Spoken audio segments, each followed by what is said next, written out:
మనదంటే అది నాదే.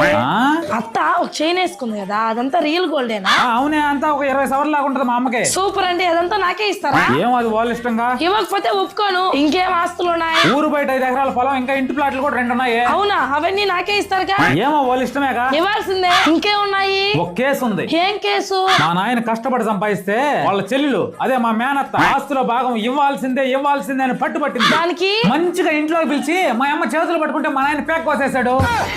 ఏమ్మా మొన్నేదో సైన్ అడిగినావు కదా, ఇంట్లో ఇస్తా. వద్దులేస్తా. పాపం భయపడినట్టుంది. భయపడబాకే, జోక్ చేసేలే. చిన్నాయన ఏం పాటలు తీసుకొని వస్తున్నావా? కొంచెం డబ్బులు కావాలి నాయన. ఏం చిన్నాయన? అబ్బాయికి యాక్సిడెంట్ అయింది, హాస్పిటల్ తీసుకెళ్ళాము. జాయిన్ చేసుకోవాలంటే 3 లక్షలు అడుగుతున్నారు. ఉండే బంగారం అంతా కుదవ పెట్టేసామన్నా, కానీ అంత డబ్బులు దొరకట్లేదు. అంత డబ్బులు? ఒక్క నిమిషమ్మా, దాంతో ఫస్ట్ హాస్పిటల్ జాయిన్ చేయించండి. చూడే పాపం వాళ్ళ ఈ పరిస్థితి. ప్రైవేట్ హాస్పిటల్లో జాయిన్ చేయించుకోవాలన్నా డబ్బే, బయటకు పంపించాలన్నా డబ్బే. ఏం చేయలేమ్మా, మనలాంటి